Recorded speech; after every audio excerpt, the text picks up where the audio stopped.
예, 안녕하세요. 파라과이에서 사역을 하고 있는 최한준 선교사입니다. 2008년도서부터 파라과이 베델 침례교회에서 사역을 하고 있습니다. 유아부, 청년부, 또 장년부를 전체적으로 운영을 하고 있지만 저희들은 가장 중심적인 것은 말씀으로 부흥되어야 된다는 것을 저희들의 비전을 갖고 지금 한 8개 교회가 협력을 하면서 말씀을 공부하고 있습니다. 출애굽기서부터 시작해서 이제 여호수아서 이런 식으로 그러면서 그들의 삶도 또 저희들과 비슷하게 같은 열매를 맺어 나가면서 그렇게 성장을 하고 있고 같은 말씀을 살아있는 생명의 말씀을 함께 공유를 하고 함께 깨닫다 보니까 정말 같은 비전, 같은 말, 같은 뜻을 행하면서 하나님 나라 확장을 하는데 정말 같은 일꾼이 되는 그런 놀라운 역사가 일어나고 있습니다. 크리스찬으로서는 전도가 가장 기본 아니겠습니까? 그 전도를 하는 데 있어서 어떻게 또 전도를 하는가 하는 방법도 알려주면서 전도학교 훈련도 하고 있고 그래서 오직 말씀으로 모든 것을 섬기고 세워나가는 그러한 베델 침례교회 사역을 감당하고 있습니다. 저희들에게도 많은 기도 또 물질로 함께 협력해서 남미가 하루빨리 성장하고 부흥할 수 있도록 그렇게 기도해 주시기를 간절히 부탁드립니다. 감사합니다. 새로운 선교 후원의 패러다임으로 1:1 동역 선교에 관하여 들어보신 적이 있습니까? 1:1 동역 선교 제도는 참으로 귀한 선교 후원 제도입니다. 이것을 개인적으로나 가정적으로나 혹은 교회에서 받아들이기만 하면 놀라운 일이 생깁니다. 지난 2019년에 목회자들과 선교사들을 대상으로 표본 조사를 한 바 있었는데 그 중에 절대 다수인 84%가 일선 병사의 식량과 탄환과 군수물자가 부족하다고 답변했습니다. 이는 보통 심각한 문제가 아닙니다. 이것은 반드시 해결되어야 할 문제입니다. 부족함에서 풍족함으로 전환이 되어야만 영적 전쟁에서 승리할 수 있기 때문입니다. 이 문제를 즉각 해결할 수 있는 신비로운 제도가 있습니다. 그것은 바로 1:1 동역 선교 후원 시스템입니다. 안녕하세요. 오늘 1:1 동역 선교 지원 전략 17번째 특강의 시간입니다. 슬라이드를 한번 봐주시죠. 지원 전략 3방안입니다. 파송교회 그리고 파송 선교사 결연하기입니다.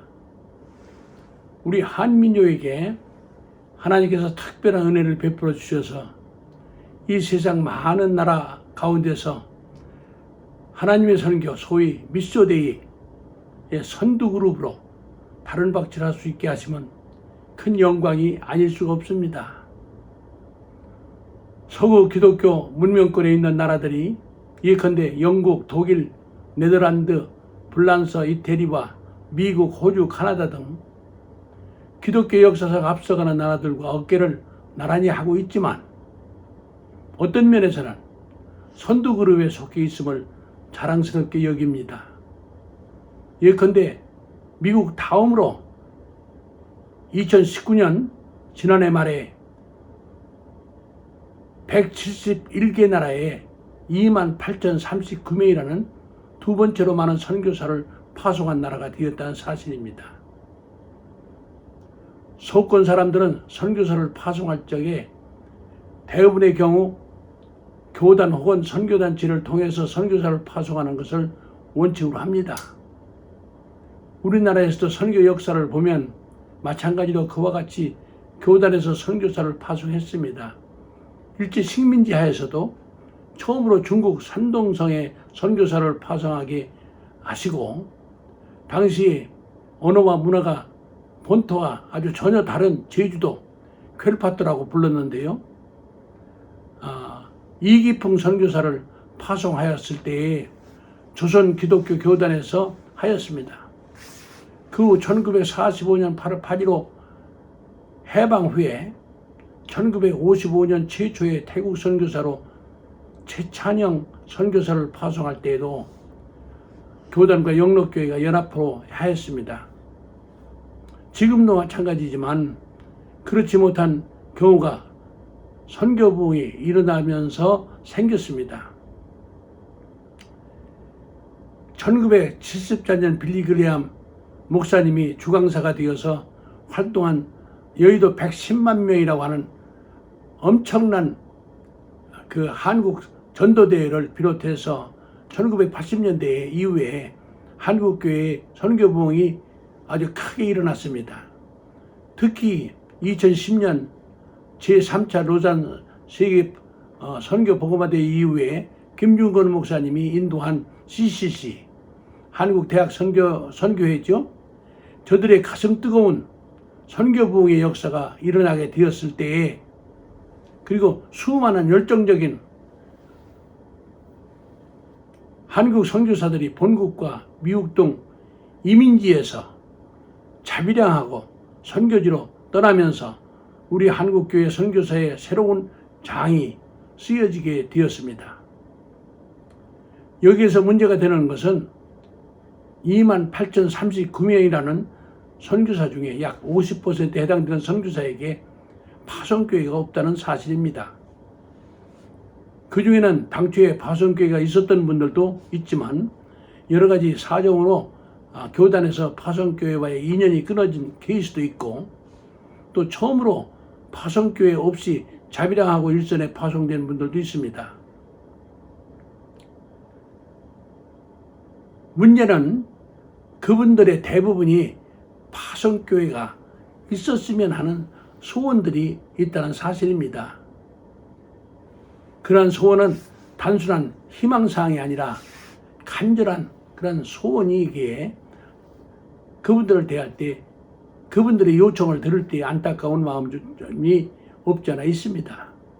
이 문제를 어떻게 해결해 주어야 할 것인가? 참 마음을 모을 필요가 있습니다. 해결하기 위해서는 현 실정을 먼저 파악하고 분석할 필요가 있습니다. 한국인 교회 수에 파송된 선교사의 수를 산술적으로 계산하면 전혀 문제가 되질 않습니다. 그러나 한국교회가 본국에 한 6만 개 교회, 거기다 디아스포라 교회가 약 한 5천 개, 6만 5천 개 교회를 합치면 이제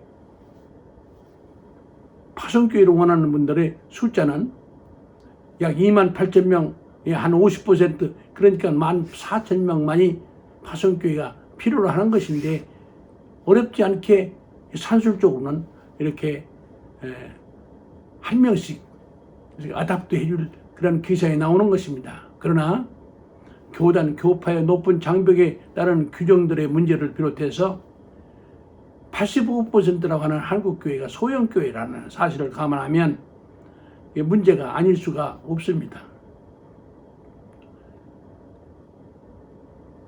그리고 저들은 생각하기를 파송교회가 되려면 $1,000 혹은 $2,000의 후원금과 그 외에 여러 가지 문제, 곧 선교사의 자녀 교육 문제라든지 퇴직후의 문제 등을 그와 같은 전적인 책임론에 대한 심리적 어떤 부담감이 큰 문제가 아닌가 싶습니다. 아무튼 간절한 소원을 가지고 있는 선교사들은 그동안 여러 가지 모양으로 파송 선교사가 되려는 노력을 해왔다는 것입니다. 그러나 그것이 좌절되었고, 또 뿐만이 아니라 그의 많은 선교사들이 경우에 소극적으로 접근하지 못한 분들도 계신 것 같습니다. 왜냐하면 체면 문제라든지 도와달라는 그런 말을 하기가 너무 어렵다고 하는 점, 이해는 됩니다만은 그럼에도 불구하고 저들은 파송교회를 원하며 필요로 하고 있는 것이 사실입니다. 그렇다면 해결할 수 있는 그러한 방책은 어떤 것이 있는가에 대해서 생각해 보겠습니다. 첫째로 생각할 것은 우리 교회도 선교사를 파송할 수 있다는 그런 단순한 믿음입니다. 둘째는 우리 교회의 형편에 맞는 파송 조건을 세우고 그리고 상호 협약서를 작성하면 된다는 것입니다. 월 $500면 어떻습니까? 그 이하면 어떻습니까? 선교사의 선임이나 그러한 어떤 협약 내용 등의 문제는 우리 GSM과 같은 선교회와 협의하면 도움을 받기가 너무나 쉽습니다. 세 번째로 파송교회가 되고 또 파송 선교사가 되는 것은 서로에게 유익을 준다는 사실입니다. 특히 감사하는 일은 선교의 주체이신 주 예수님을 가장 기쁘시게 할 수 있다는 점입니다. 하나님의 선교에 있어서 주체는 예수 그리스도이십니다. 그러므로 그는 당신의 선교를 위해서 교회를 세우셨고 복음 전도를 위해서 선교사를 파송하신다는 것을 믿어야 합니다. 해외 선교는 지역 전도 후에 여력이 생겼을 때에 하는 그러한 차선책이 아닙니다. 동시다발적으로 더 나아가서는 최우선으로 교회가 해야 하는 사명인 것입니다. 아무리 교회라고 할지라도 혹은 개척교회라고 할지라도 파송 선교사 규정만 조정하면 가능합니다. 예컨대 후원금액 조정이라든지 조교파적으로 한다든지 이렇게 하면은 저들이 원하는 선교사 파송은 얼마든지 가능한 것입니다. 결단하고 주의 선교 명령을 준행하기만 하면 파송교회나 파송선교사 모두에게 서로에게 승리하게 하는 윈윈의 기쁨과 유익을 주게 될 것입니다. 이 사실에 하나님이 증인이 되며 되어 주실 것이라고 믿습니다. 아멘. 이런 교회 교회와 선교사에게 하나님의 선교 미소데이에 대한 가슴 넓은 그러한 이해와 연합을 통해서 선교 부흥과 하나님 나라 확정에 크게 기여할 수 있게 될 것입니다. 아멘. 우리가 선을 행하되 낙심하지 말지니 포기하지 아니하면 때가 이름에 거두리라고 하셨습니다. 그러므로 우리는 기회 있는 대로 모든 사람에게 착한 일을 하되 더욱 믿음의 가정들에게 할지니라. 갈라디아서 6장 9절 10절의 말씀입니다. 사랑하는 여러분, 다음 시간에 뵙도록 하겠습니다. 안녕히 계십시오. 그리고 한 가지 부탁이 있습니다. 좋아요 그리고 구독 눌러주시고 또 여러분들 허락하시면 특별 한 달에 $10 헌금해 주시면 고맙겠습니다.